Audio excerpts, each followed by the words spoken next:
નમસ્કાર, સ્વરાજમાં આપનું સ્વાગત છે. હું મયુર. આજે વાત કરવી છે રાજકોટમાં યોજાયેલી તિરંગા યાત્રાની. હા, કારણ કે આ તિરંગા યાત્રાનું નામ ખૂબ જ મોટું હતું, પરંતુ હાજરીમાં મોટા નેતાઓ ગાયબ થઈ ગયા હતા. હવે રાજકોટની વાત કરવી છે. નેતાઓ ગાયબ થઈ ગયા. તિરંગા યાત્રા તો આમ બહુ મોટી યોજાઈ હતી, પણ કોઈ શીર્ષ નેતૃત્વ જે કહેવાય ને એ કોઈ હાજર નહોતું રહ્યું. 2 વર્ષમાં ભાજપ સરકારમાં રાજકોટનું મહત્વ કેટલું ઘટ્યું તે આજે યોજાયેલી તિરંગા યાત્રામાં સ્પષ્ટ રીતે જોવા મળ્યું છે. આરએમસી દ્વારા આયોજિત આ તિરંગા યાત્રામાં સ્થાનિક નેતાઓ તો જોવા મળ્યા, પરંતુ સરકારનો એક પણ મંત્રી કે મોટા નેતા હાજર ન રહ્યા. હવે આ કોને કહેવા જવું, એટલે પણ ઘણા બધા સવાલો છે ને એ ઉઠી રહ્યા છે. હવે રાજકોટના પ્રભારી આપણા કૃષિ મંત્રી જીતુભાઈ વાઘાણી છે, એમનું પણ આ યાત્રામાં ન આવવું અનેક સવાલો ઊભા કરી રહ્યા છે. તે પણ જોવા મળ્યા નથી આ યાત્રામાં. આમ તો જોવા જઈએ તો તેમનું જે આમંત્રણ પત્રિકા હતું તેમની અંદર પણ નામ હતું, પણ તેઓ હાજર રહ્યા નથી. એક તરફ અમદાવાદ સહિતના મોટા શહેરોમાં મુખ્યમંત્રી ભૂપેન્દ્ર પટેલ અને ગૃહ રાજ્યમંત્રી હર્ષ સંઘવી જેવા દિગ્ગજ નેતાઓ આ તિરંગા યાત્રામાં જોડાઈ રહ્યા છે, તો બીજી તરફ રાજકોટમાં ગુજરાત ભાજપના અધ્યક્ષ પણ ન આવ્યા. 2024ની વાત કરીએ તો રાજકોટમાં ભાજપના રાષ્ટ્રીય અધ્યક્ષ JP Nadda, CM Bhupendra Patel, CR Patil જેવા નેતાઓ રાજકોટ આવ્યા હતા. તો શું આ વખતે રાજકોટનું રાજકીય મહત્વ ઘટ્યું છે? આ સવાલ ચોક્કસથી થઈ રહ્યો છે કે પછી રાજકોટમાં ભ્રષ્ટાચાર સહિતના સળગતા સવાલોના કારણે મોટા નેતાઓ રાજકોટથી દૂર રહી રહ્યા છે. આ વખતે રાજકોટના ધારાસભ્ય હિતના સ્થાનિક નેતાઓ હાજર રહ્યા અને બીજી મહત્વની ગેરહાજરી ભાજપના પૂર્વ ઉપાધ્યક્ષ ભરત બોઘરાની પણ જોવા મળી. શું તાજેતરના પોડકાસ્ટ વિવાદમાં કુંવરજી બાવળિયા અને ભરત બોઘરા બંને નેતાઓએ એકબીજા સામે ખુલ્લેઆમ પ્રહારો કર્યા હતા, તેને લઈને મીડિયાથી બચવા બોઘરા ગેરહાજર રહ્યા કે શું? હવે સવાલ એક જ, રાજકોટની તિરંગા યાત્રામાં મોટા નેતાઓ કેમ ગાયબ રહ્યા? રાજકીય કારણ કે પછી કંઈક બીજું? હવે આજ મુદ્દે આપણે ચર્ચા કરીએ. આપણી સાથે વરિષ્ઠ પત્રકાર જગદીશ સર મહેતા જોડાયા છે. સર, શું કહેશો? મેં કહ્યું એમ કે આગળ જે આપણે વાત કરી કે એક તરફ 2024ની તિરંગા યાત્રા જોઈએ, અત્યારની અમદાવાદની યાત્રાઓ જોઈએ કે બીજે ઠેર ઠેર થતી યાત્રાઓ જોઈએ, તેમની અંદર ભાજપનું શીર્ષ નેતૃત્વ જઈ રહ્યું છે, પરંતુ રાજકોટની અંદર એક પણ મંત્રી કે એક પણ મોટા નેતાઓ જે છે તે હાજર નથી રહ્યા. કેવી રીતે જુઓ છો? જો મયુરભાઈ, પહેલી વાત તો એ કે આ ચૂંટણીનું વર્ષ ગણાય. 2027 ને હવે કઈ બહુ વાર ન ગણાય રાજકારણની દ્રષ્ટિએ. એટલે યાત્રા, જે તિરંગા યાત્રા તમામ મહાનગરોમાં કાઢવામાં આવી રહી છે 2024 થી. તો મહાનગરોમાં હવે તમે જે નામ જીતુભાઈ વાઘાણી, અહીંના સંસદ સભ્ય છે પરસોત્તમભાઈ રૂપાલા દાખલા તરીકે, પણ જીતુભાઈને ભાવનગરમાં એનું પોતાના મત વિસ્તારમાં પણ ડોકું તો તાણવું ને. એનું નામ તમે કયો કંકોત્રીમાં છપાણું, એટલે કાર્ડમાં મેં કંકોત્રી નથી વાંચી, પણ છપાણું હશે તો કઈ રીતે? એ એના પ્રભારી છે ને અહીંના પાછા, એટલે પ્રોટોકોલ પ્રમાણે પણ નામ છપાણું હોય, સમજો, પ્રભારી તરીકેનું. એટલે એમાં એવું છે. અને પાછું આ વાત એવું છે કે કદાચ અંદરખાને એવું જ હોય કે નામ તો છાપો, દાખલા તરીકે એક તો પ્રોટોકોલ છે એટલે નામ છાપવામાં વાંધો નહીં, અને ઈ બાને તંત્ર પાછું એલર્ટ કે ભાઈ મંત્રી આવવાના છે એમ. તમે જુઓ, મેયર જુદી ઘટના છે, પછી પ્રમુખો જે છે વોર્ડના કોર્પોરેટરો ને પ્રમુખો અને ફલાણા ને ઈ બધી જુદી ઘટના છે, ને મંત્રી જુદી ઘટના છે.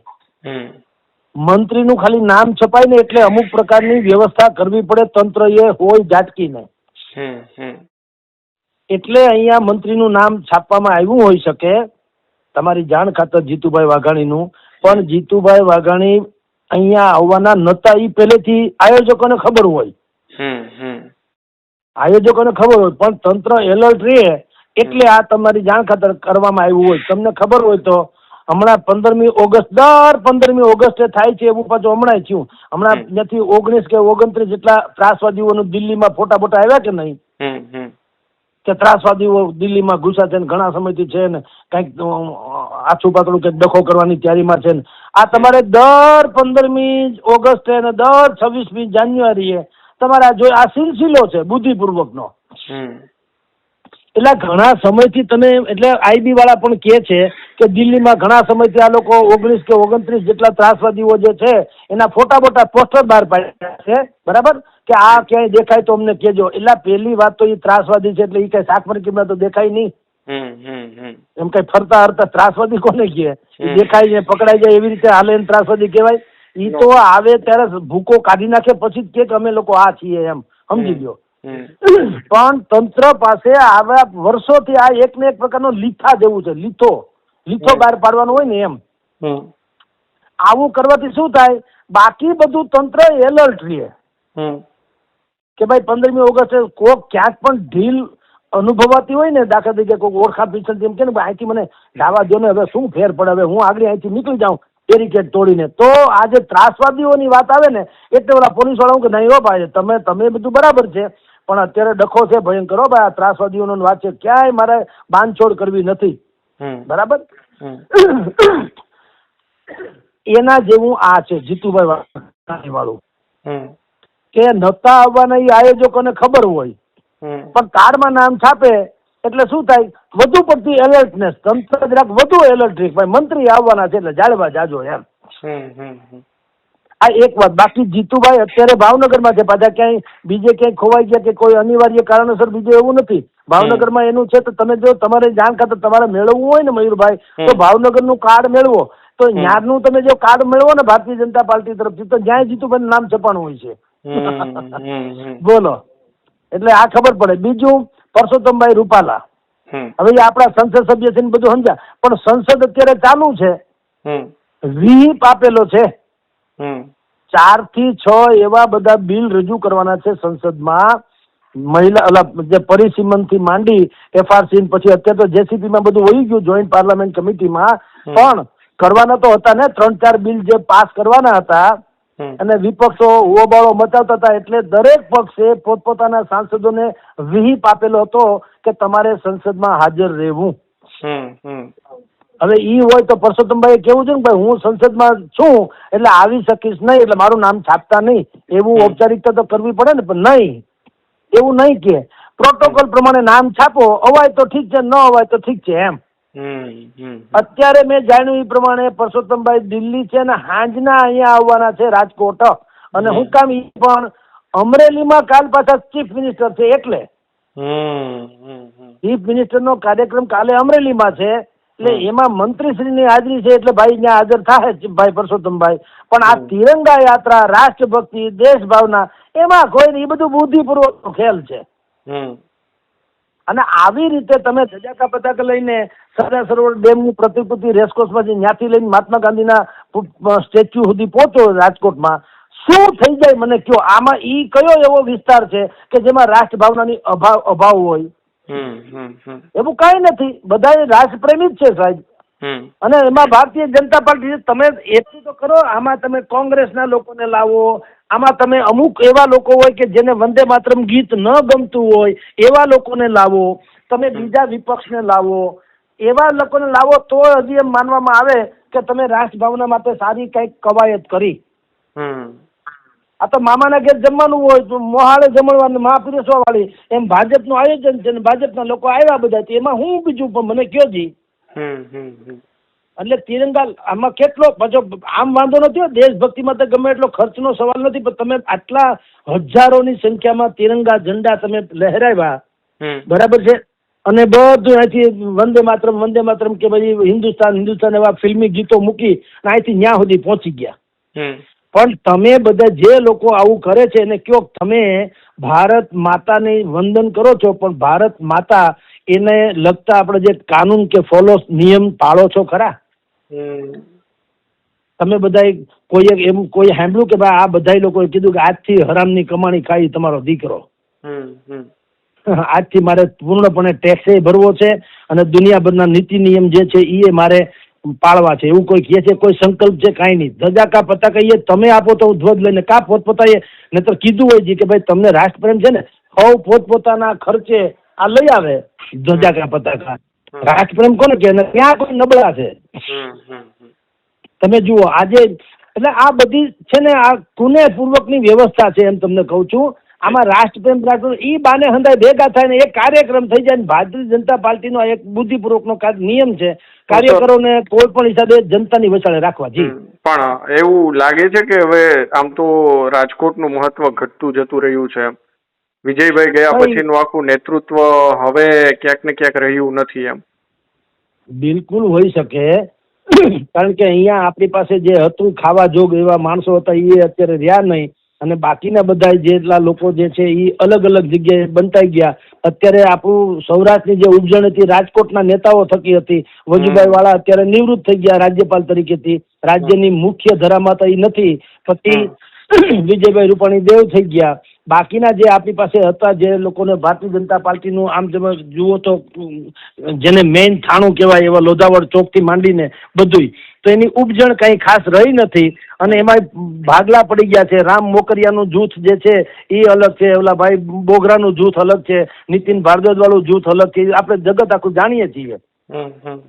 એટલે એમ બધું મહત્વ ઘટી ગયું ને ઓલીકોર ઉત્તર ગુજરાતનું વધી ગયું. તમે જુઓ આજે હરસંઘવીજી જે વડનગરમાં ભેગા થયા ત્યાં શ્રાવણોત્સવ હતું ને 108 કલાકારો ડમરું બમરું વગાડ્યા અને કંઈક કાર્યક્રમ કર્યો ન્યા હતો. તો ભલામણા મિત્ર ગયા વર્ષે આની પહેલાના વખતે તિરંગા યાત્રા હતી ત્યારે વડનગર તો હતું જ તે બરાબર ને ત્યારે શ્રાવણ મહિનો જ હોઈ શકે તો તે દિવસે કેમ નહીં તો અહીંયા કાં તે દિવસે પણ આજે એટલે કહું છું ને આ બધું છે ને પ્રસંગમાં આ રાજકારણમાં છે ને આ ની વ્યવસ્થા પ્રમાણે હોય છે. આમાં દેશભક્તિ તમે હું જે કરીએ એવી વાત નથી હોતી. એ બુદ્ધિપૂર્વકનો ખેલ. આ ચૂંટણીનો વર્ષ છે. અત્યારે વડનગરમાં તમે વડનગર હું કામ જાણીતું છે આપણે જાણીએ નહીં તો હવે બધા કહે છે પ્રાચીન નગરી પણ નરેન્દ્ર મોદી વડાપ્રધાન ન થયા ત્યાં સુધી નગરીનું કેમ પ્રાચીનતમ એટલું બધું મહત્વ નતું વંકાતું. આ ડમરું વગાડવાથી માંડીને જે કાંઈ છે બધું કોને રાજી કરો? મહાદેવને નહીં તો છે મહાદેવના મંદિરે ધ્વજારોહણનો કાર્યક્રમ પણ મહાદેવ રાજી થાય કે ના થાય? ઓલા જે ઉપર દેવ છે ને મેઇન દિલ્હીમાં એ રાજી થાય એટલે ગઈ. એટલે તમારી જાણ કરતા સૌરાષ્ટ્રનું વજન અમસ્તું ઘટી ગયું. આપણી પાસે નેતાગીરી જે ઈ ટાઈપની હતી વિજયભાઈ રૂપાણી હતા, વજુભાઈ વાળા હતા કે બાકીના પેલા જમાનામાં જે આપણી પાસે નેતાઓ હતા ચિમનભાઈ શુક્લથી માંડીને હવે એવું કોઈ નેતૃત્વ નથી. જે કાંઈ છે એ બધા બુદ્ધિપૂર્વકના છે, ગ્રાસરૂટ લેવલના નેતાઓ નથી. ઉદયભાઈ કાનગડ જે છે ઈ છે ના ભાઈ મહાદેવભાઈ જે દવે છે ને અત્યારે તમે જુઓ આ બધા છે તો કેવા છે એકબીજાની છાળ પકડીને આગળ આવેલા. ગ્રાસરૂટ લેવલની જે વાત કહેવાય લોકોમાં જનસંપર્ક જાળવી શકે એવા લોકો છે નહીં અને એવાય નથી કે ઈ બગાવત કરે અથવા તો ઈ કાંઈ કરે તો પોતાના નામથી ચૂંટાઈ જાય એવું નથી. એને બધાને શરણું જોઈએ છે ભારતીય જનતા પાર્ટીનો. એટલે જે પોતાના નામે પક્ષને ઉભો કરી શકતા કેશુભાઈ પટેલથી માંડીને તમે ચિમનભાઈ શુક્લની વાત કરો, વજુભાઈની વાત કરો કે ગોધુમલ આહેજાની વાત કરો કે એવા બધા જેટલા લોકો જે ખાના જેને કહી શકાય એવા હતા વિજયભાઈ રૂપાણી સુધી હવે ઈ લોકો તો રહ્યા નહીં. એટલે તમને કહું છું આપણું મહત્વ અમસ્તું ઘટી ગયું. આપણું એટલે રાજકોટનું ને સૌરાષ્ટ્રનું અને એટલે અને પાછું આ ચૂંટણીનું વર્ષ છે એટલે તમે જુઓ આ તિરંગા યાત્રા છે. તમે જ આગળ વાત કરી કે ગયા વખતે નાની પહેલા ભૂપેન્દ્રભાઈ આવ્યા હતા, એની પહેલા ફલાણાભાઈ આવ્યા હતા, બધા મંત્રીઓ આવ્યા હતા, બધા આવ્યા હતા. હવે કાં નથી આવતા તો કેમ ભાઈ? આ તિરંગો તો ઈ નહીં છે ને આપણું દેશની ભક્તિ બધું ઈ નહીં છે પણ આ ચૂંટણીનું વર્ષ છે. હવે જ્યાં જેને રાજી કરવાનો હોય એને કરવાના છે. અહીંયા સંભાળે એટલે આ યુવા મોરચા જેવું થઈ ગયું ભારતીય જનતા પાર્ટીનું અહીંયા રાજકોટમાં. એને આયોજન કર્યું. હા લોકો જોડાણા, સંસ્થાઓ જોડાણી, શાળાઓ જોડાણી પણ એ તો બધું ગોઠવણ.com હોય ને. બધા પૂર્વ મેયરો, પૂર્વ ધારાસભ્યોને બધાને બોલાવ. મોહનભાઈ કુંડારિયાને બોલાવતો એ ના આવ્યા. હું તમને કહું ત્યાંથી શરૂ કરો તે મુકેશભાઈ જોશીને બોલાવતો એને કોઈક મરણ હરણ થઈ ગયું એટલે એ ના આવ્યા. મોહનભાઈ કુંડારિયા બારગામ હતા એટલે કંઈક બીજા રાજ્યમાં હતા તો એ ન આવ્યા. તમે જેટલા લોકો દરેક પાસે મોઢા એટલા બાના છે કોઈ આવ્યું નહીં. એટલે તિરંગા યાત્રા મેં કીધું આમ જુઓ તો નહીતર મિનિંગફુલ હોવી જોઈએ કારણ કે રાષ્ટ્રભાવનાની જરૂર પર રાષ્ટ્રભાવના ક્યાં જ્યાં અભાવ દેખાતો હોય ન્યાય યાત્રા કાઢો તો હજી ક્યાંક ઠીક રહીએ.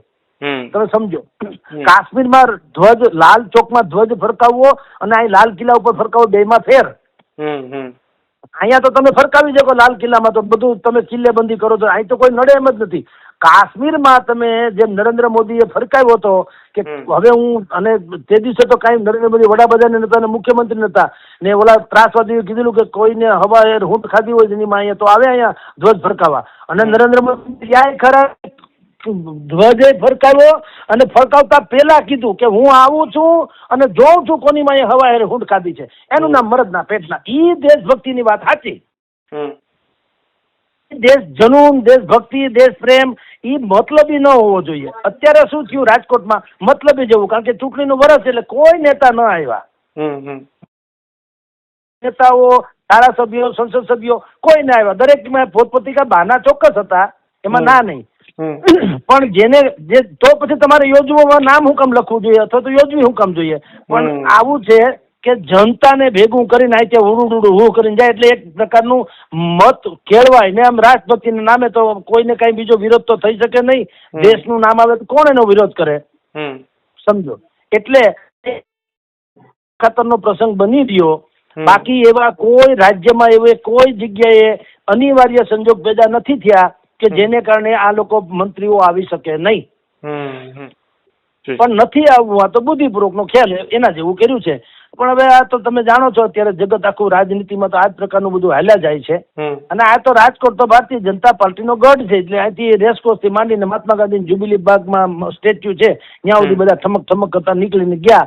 ખરા અર્થમાં તો જે વિસ્તાર તમને એમ લાગે કે જ્યાં દેશ ભાવનાની અભાવ છે અથવા તો એન્ટી ઇન્કમ્બન્સી જેવું છે અથવા તો હિન્દુત્વની વિરુદ્ધ છે અથવા તો વંદે માતરમ ગાવાની કોક લોકોને ગમતું નથી, એવા જે સેન્સિટિવ કહેવાય એવા અમુક પ્રકારના વિસ્તારો કહેવાય, ત્યાંથી તમે યાત્રાઓ કાઢો તો કંઈક હજી ફેર પડે કે એ લોકોની માનસિકતામાંય ફેર પડે કે ભાઈ આપણે ભારતમાં રહીએ છીએ તો વંદે માતરમ ગાવું જોઈએ, એ તો રાષ્ટ્રગીત છે, આવું તેવું, એને કઈ ભાવભક્તિથી કે આ મૂર્તિ પૂજા તરીકે જોવું ન જોઈએ વગેરે વગેરે.